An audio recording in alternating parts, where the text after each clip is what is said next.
కాబట్టి మేము సీరియస్‌గా చేస్తున్నాం. కానీ దీన్ని జగన్ ఆహ్, అండ్ బ్యాచ్ క్రిస్టియన్స్‌ని రెచ్చగొట్టి దీన్నొక కమ్యూనల్ దీనిలాగా టెన్షన్‌లాగా క్రియేట్ చేసి మా ప్రభుత్వాన్ని బదనాం చేయాలని ట్రై చేస్తున్నారనేది ఆయన చెప్పాడు.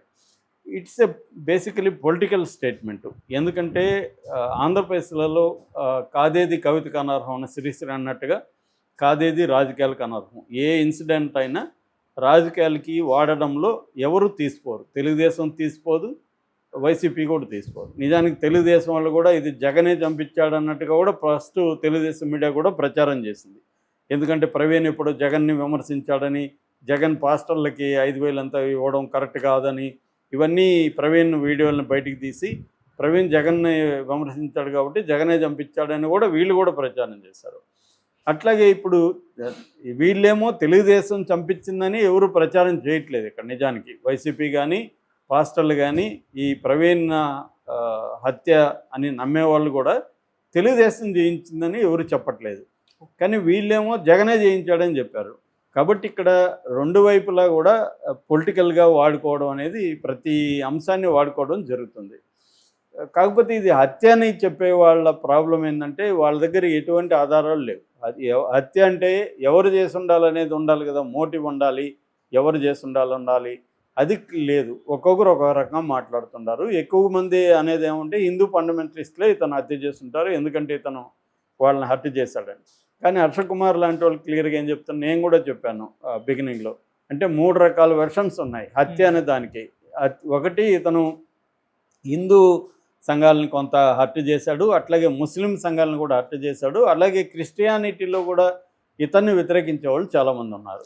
అంటే ఇతను ఏంటంటే అపాలజిస్ట్ అంటారు, అంటే డిబేట్ల ద్వారా తన మతం ఎలా గొప్పది, ఇతర మతాల్లో ఏమేమి సమస్యలు ఉన్నాయనేది ప్రధానంగా డిబేట్ల ద్వారా చెప్తాడు.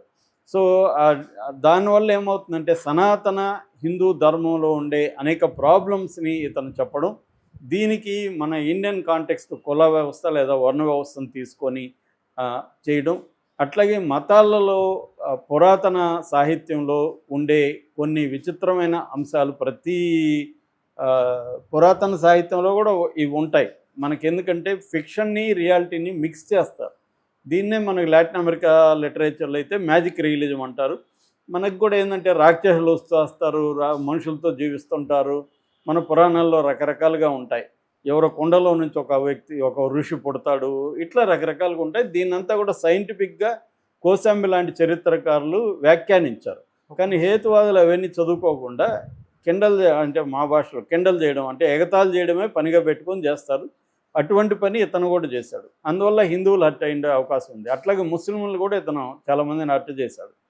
ఇక నెక్స్ట్ క్రిస్టియానిటీలో కూడా ఇతని పద్ధతి నచ్చలేదు. నీ మతాన్ని నువ్వు పొగుడుకో, తప్పు లేదు, మనం ఎందుకు హిందువులను ముస్లింలను విమర్శించాలి, వాళ్ళ మతం తక్కువ మన మతం గొప్పదని ఎందుకు చెప్పాలి, ఎవరి మతం వాళ్ళకి గొప్ప, కాబట్టి ఇతను అనవసరంగా టెన్షన్స్ క్రియేట్ చేస్తున్నాడని నమ్మేవాళ్ళు కూడా ఉన్నారు. సో ఈ 3 రకాల వర్గాల నుంచి కూడా ప్రవీణ్కి థ్రెట్ ఉంది ఒకవేళ హత్య అయితే. సో దీన్ని ఎవరికి ఇష్టం వచ్చినట్టు వాళ్ళు వ్యాఖ్యానించారు. ప్రధానంగా అయితే ఎక్కువ మంది హిందూ ఫండమెంటలిస్టులే ఇతన్ని చంపారు ప్లాన్ చేసి అని అనుకున్నారు. రెండోది ఏమంటే ఇతని జర్నీ కానీ, ఆ యాక్సిడెంట్ జరిగిన తీరు కానీ, అంతకుముందు సీసీటీవీ ఫుటేజ్లో వచ్చిన పద్ధతి కానీ, ఇవన్నీ కొంత కన్ఫ్యూజన్ అయితే క్రియేట్ చేశాయి. సో ఇక్కడ తెలుగుదేశం వైసీపీ రోల్ మనం చూసుకుంటే ఈ కేసులో వైసీపీ డైరెక్ట్గా ఇతను ప్రవీణ్ కుమార్ని తెలుగుదేశం ప్రభుత్వం హత్య చేసిందని చెప్పినట్టుగా మనకు ఎక్కడా లేదు. ఈవెన్ హర్ష కుమార్ అతను తెలుగుదేశం క్యాంటీగాను వైసీపీకి ప్రోగా ఉన్నాడు. జూపుడి ప్రభాకర్ అతను వైసీపీనే. కేఏ పాల్ కూడా ఈ మధ్య కూటమిని తీవ్రంగా విమర్శిస్తున్నాడు. ఇంకొంతమంది పాస్టర్లు, వీళ్ళు ప్రధానంగా హత్య అని చెప్తున్నారు తప్ప ఎవరు హత్య చేశారని క్లియర్గా వాళ్ళు కూడా చెప్పట్లేదు. ఈ కేఏ పాల్ కూడా హత్యని నేను నమ్ముతున్నాను, ఎవరు చేసి ఉండొచ్చు నాకెలా తెలుస్తుంది, పోలీసులు తేల్చాలి అన్నాడు తప్ప ఆయన అదే. హర్ష కుమార్ కూడా ఈ ముగ్గురు, నేను అంతకుముందు చెప్పాను, ఈ ముగ్గురు చేసి ఉండే అవకాశం ఉందని హర్ష కుమార్ కూడా అంటున్నాడు. కాబట్టి వైసీపీ దీని వెనక ఉండొచ్చు. ఎందుకంటే ఇక్కడ ఇంకొక యాంగిల్ కూడా ఉంది. అక్కడ మాలా మాదిగ మధ్య రిజర్వేషన్ల వర్గీకరణ విషయంలో గొడవలు ఉన్నాయి. సో దాన్ని కూడా కొంతమంది దానికి ముఖ్యంగా మాదిగ రిజర్వేషన్లని సపోర్ట్ చేస్తున్న తెలుగుదేశంకి యాంటీగా, ముఖ్యంగా మాలలు మిగతా కులాల వాళ్ళు యాంటీగా ఉన్నారు. సో రెండోది క్రిస్టియన్స్ ముందు నుంచి కూడా ప్రధానంగా జగన్ వైపు ఉన్నారు. సో కాబట్టి ఈ ఇష్యూని తీసుకొని వాళ్ళు కన్ఫ్యూజ్ చేసి ఇది హత్యగా క్రియేట్ చేసి ఈ ప్రభుత్వం పట్టించుకోలేదు, దీని మీద సీరియస్గా విచారణ జరిపించలేదని ప్రభుత్వాన్ని బదనాం చేసే కార్యక్రమం వైసీపీ చేస్తుంది. సో దీనికి విరుగుడుగా Telugu Desam media, Telugu Desam social media రంగంలో దిగి ఇది హత్య కాదు, ఇది యాక్సిడెంటే అని నిరూపించడానికి వీళ్ళు కూడా కృషి చేశారు.